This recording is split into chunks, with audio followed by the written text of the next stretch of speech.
I wanted to come on and talk a little bit about the 5 questions that you can ask yourself today that will help you on your journey to heal your own triggers and inner wounds.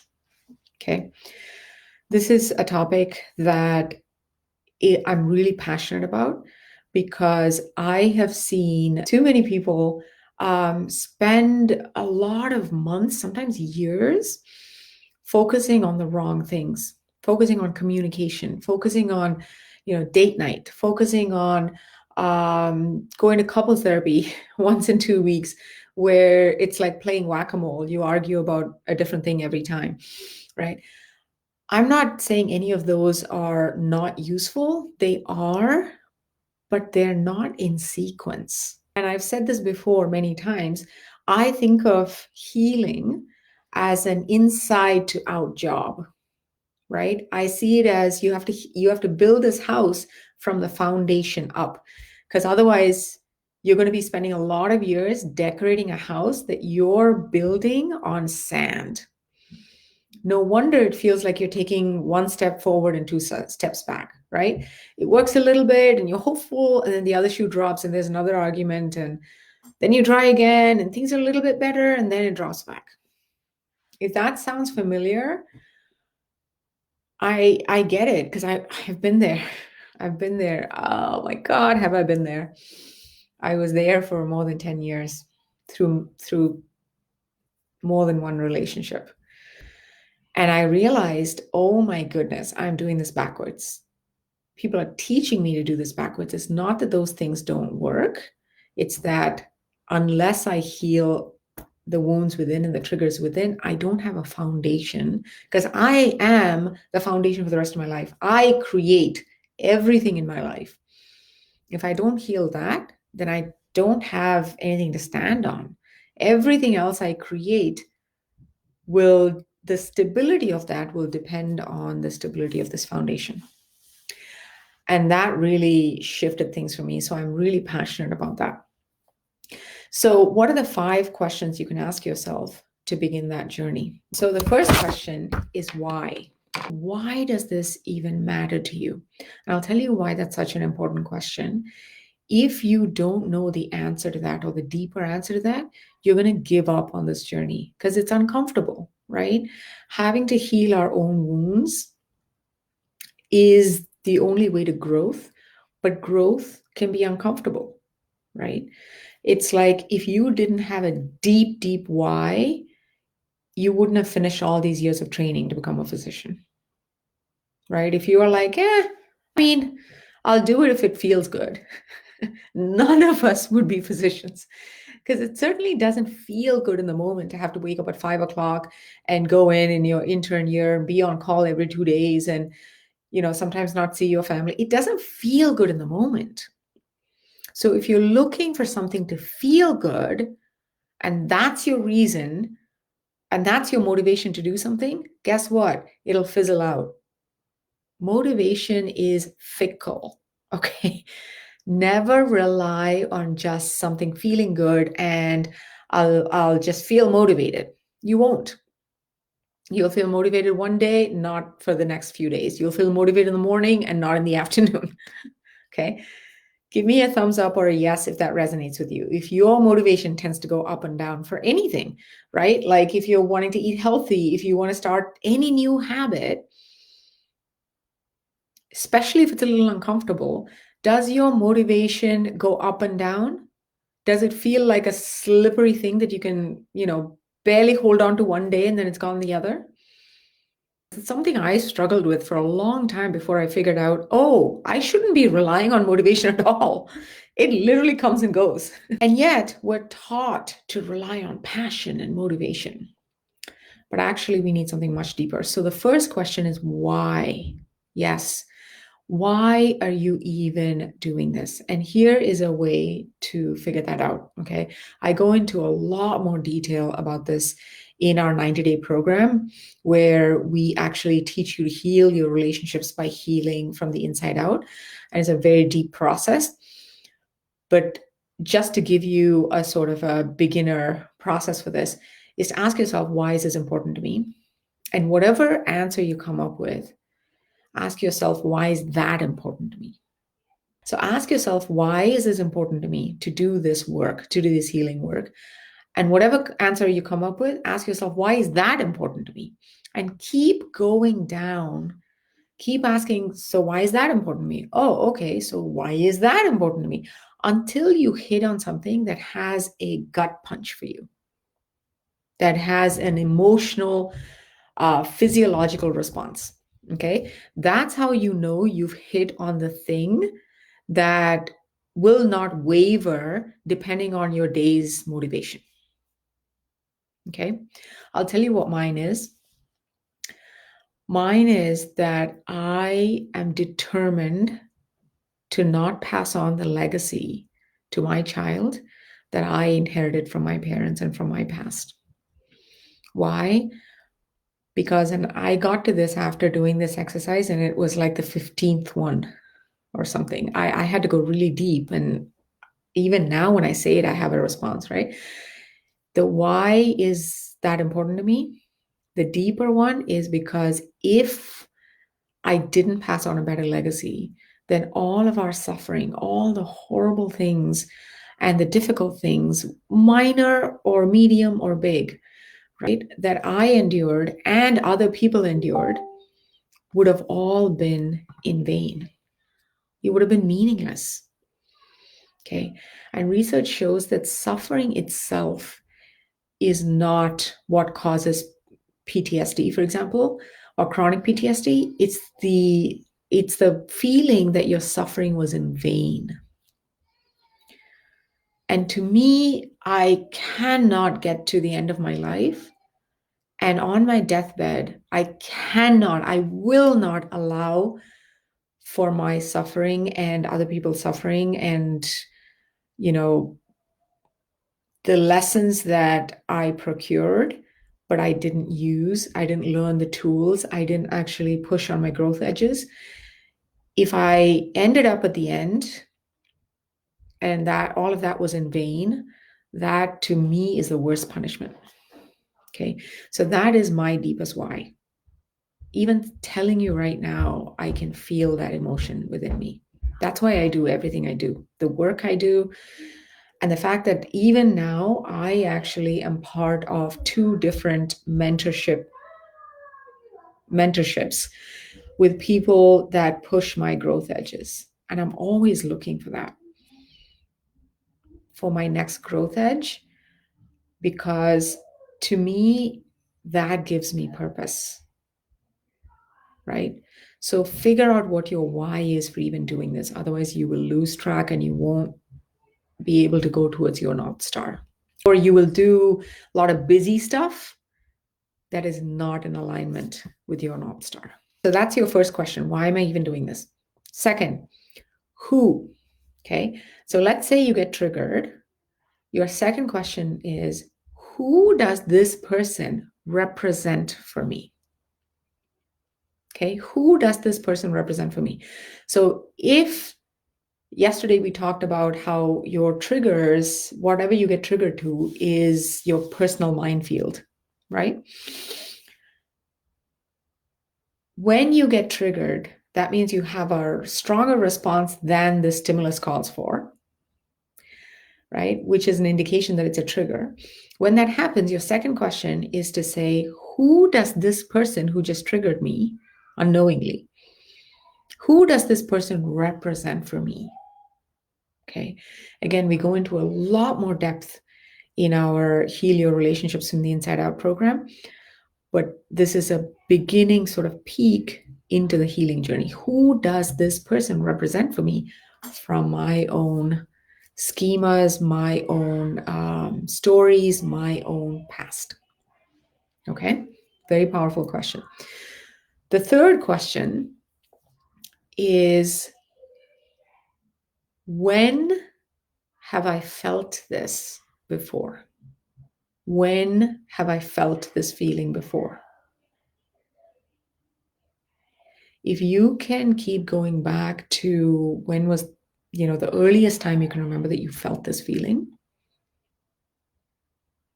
it will give you an aha moment. It will begin to give you a landscape.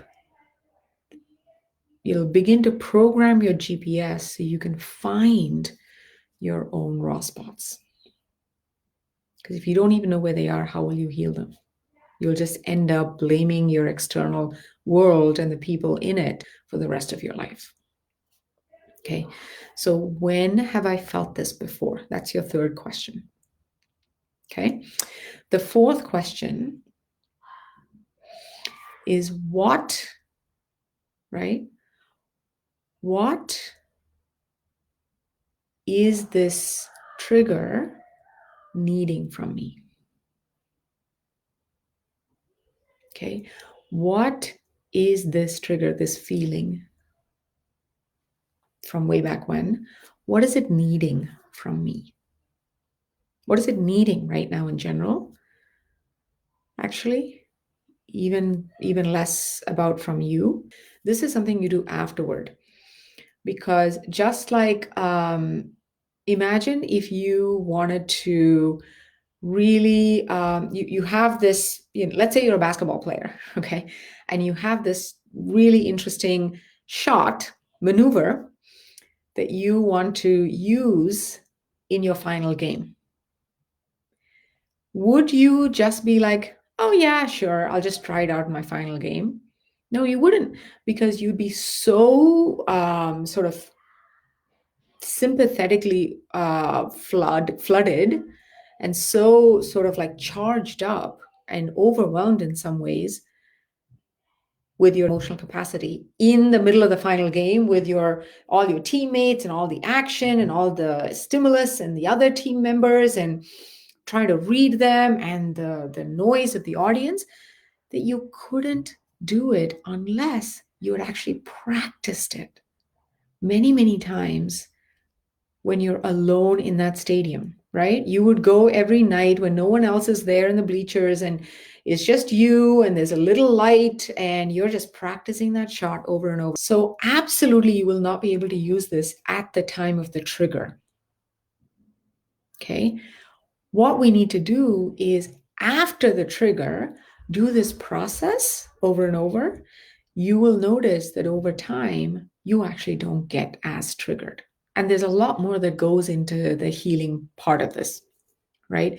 If you guys are interested to actually learn how to permanently remove your triggers and heal your inner wounds so you can show up as a wholesome version of yourself and recreate friendship and connection in your relationship, just comment below saying me or I'm in, and I will tell you more about how to, join that process so you can actually learn how to remove it permanently and heal it fully. So this is a peek into it. Okay. So what is it that this original wound trigger is needing right now? Okay. That's your fourth question. Not the trigger right now, not as in I need my husband or my partner to stop making a mess with the dishes. That's not what I'm talking about. You have to say, when have I felt this before? Okay, who does this represent for me? When have I felt this before? And then what does that trigger need?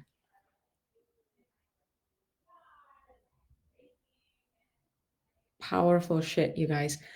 Powerful shit. These 5 questions are something that I still use. Okay. And the final question is how can I give myself what I needed back then? Those are the 5 questions to start peeking into the process of healing your own wounds and triggers and showing up so that you have a strong foundation on which to build the rest of your life, including your relationships, but including the legacy that you're going to pass on to your children, right? You are the foundation for all of that. So let me summarize again. 5 questions, okay? First one is, Why is this even important to me? And go as deep as you can. You've got to have an emotional gut punch reaction. Otherwise, you haven't gotten there yet. And if you don't know why you are willing to be uncomfortable, to grow and heal, then you won't do it. You'll give up. You'll be like, well, you know what? Why should I do the work? He's not doing it. She's not doing it. If only that person will act differently, everything will be fine in my life. Right? And I say that because I was there 15 years, you guys, I wasted like that. 15 years. Jesus. I would give anything except for my family right now and my life right now. I literally would give an arm to go back and shave years off of that.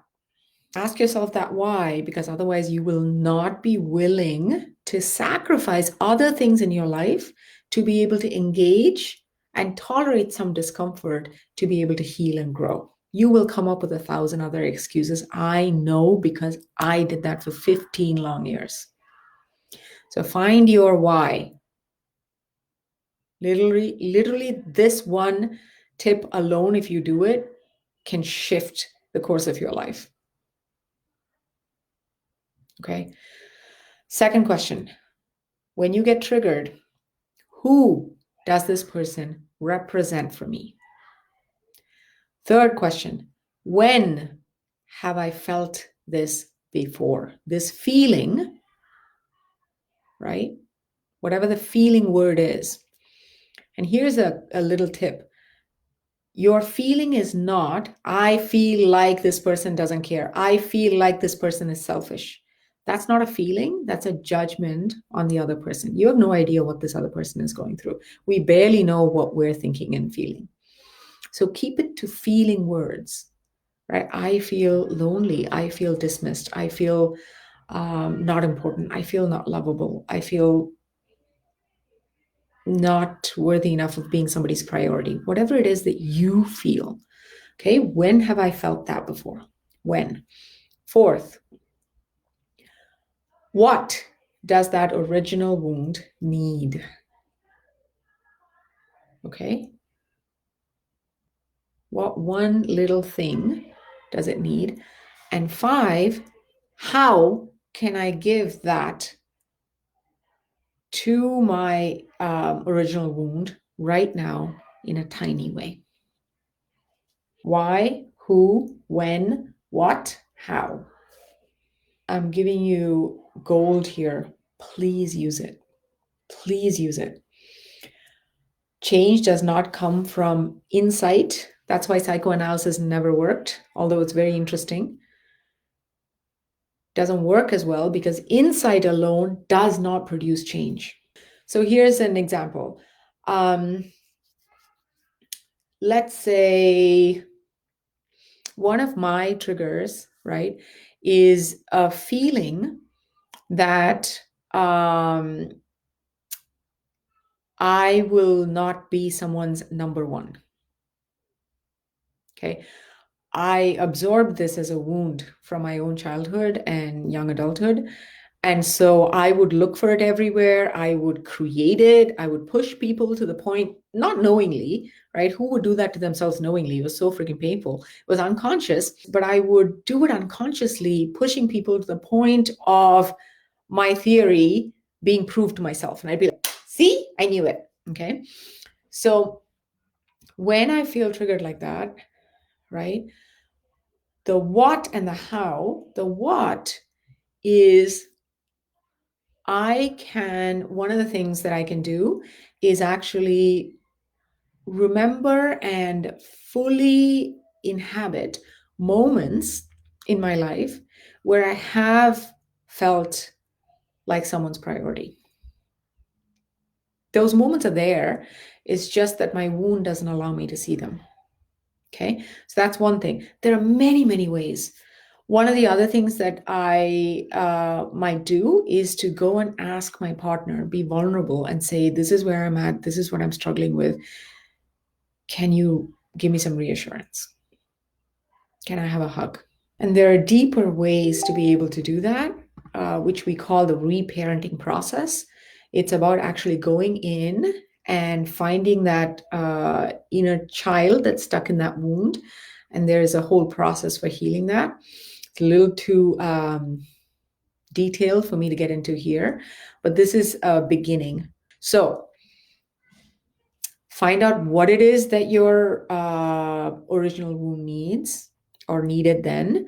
And then what can I do? The one small thing I can do to give that original wound what it needed then. Your foundation is everything. You know, the other thing I did during those 15 years where I was like spinning my wheels, I spent a big portion of it, I'm ashamed to say, just looking for external reasons, right? When this is right, when that is right, and I'll do it then, I'll do it then. But also blaming external realities like, well, if only he wouldn't do that, I wouldn't react like this. If she would be better, I wouldn't do this. So I spent a large portion of my time doing that. And then another portion, I'd say about 1/3 of that 15 years, was spent on communication skills. Never worked for me. I lost 2 important relationships while I was learning communication skills. Freaking crazy. Why? Because I realized, oh my God, just because I'm communicating better, it doesn't mean that the foundation is stable yet. Right? That's why people, when they jump to couples therapy or communication skills, things for a time do feel better. Because like a Band-Aid, it does feel better. If I had, broken my arm and somebody had bandaged it really well and cleaned off the blood and, given me a pain shot, I would feel better.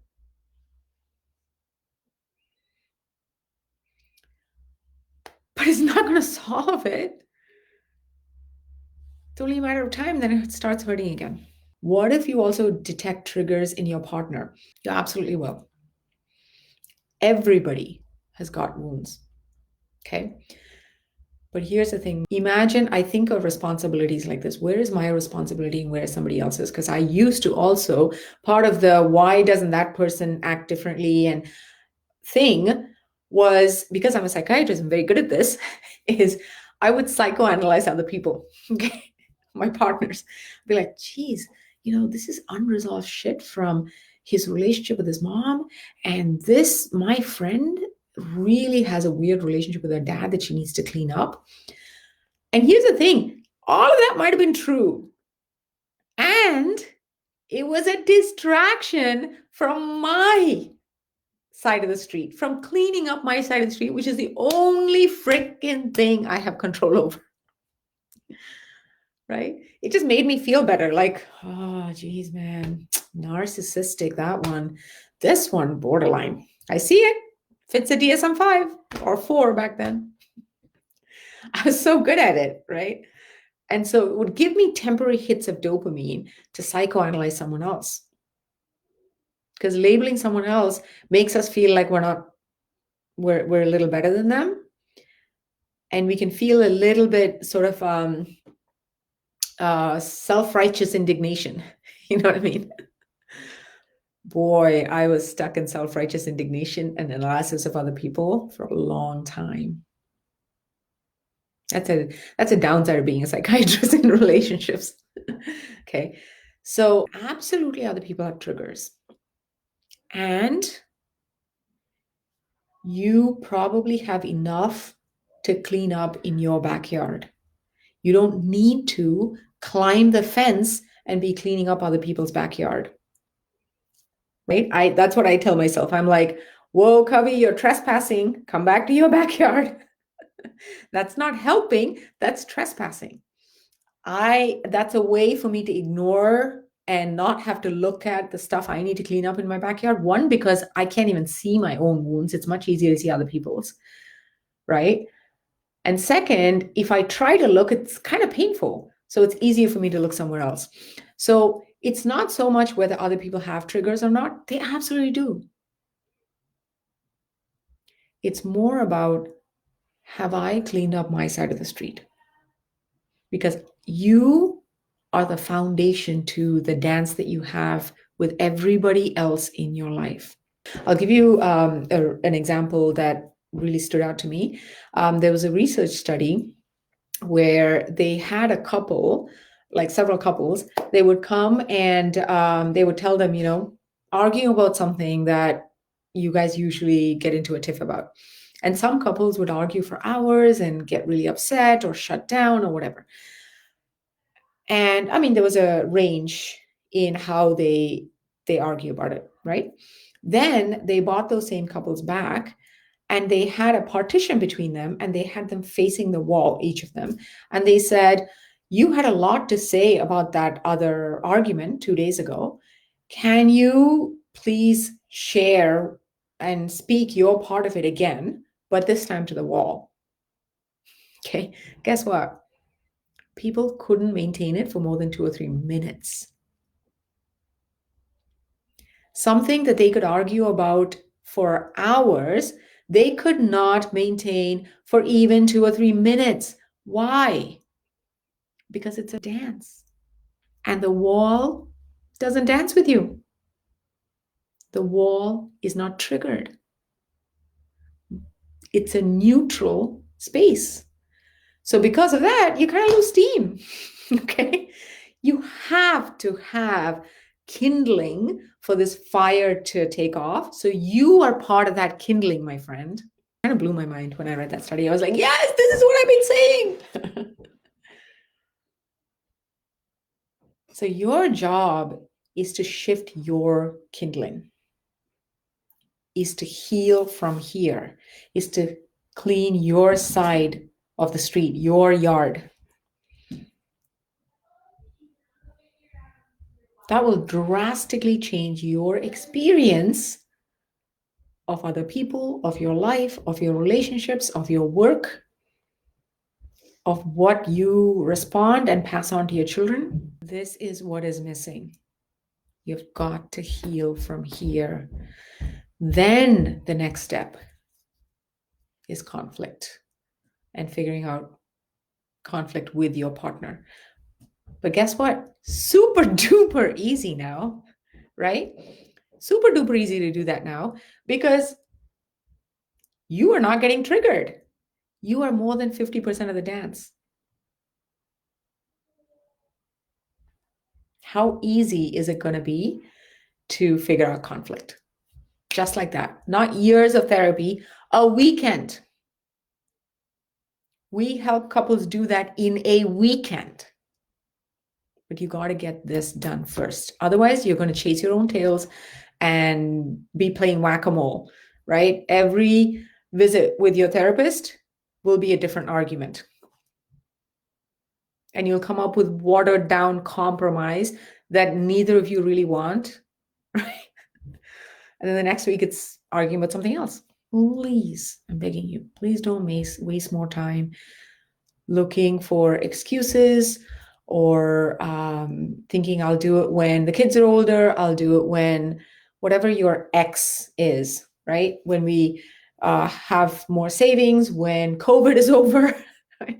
When we move into that bigger house, whatever that when is, it will never come. Some other stress will be there when you get to that. That's life, you guys. You're not ever going to run away from that. That is life.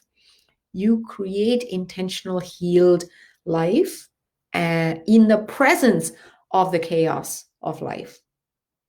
If you're waiting for the chaos to go away, you'll be waiting until you're gone, because that's the very nature of life.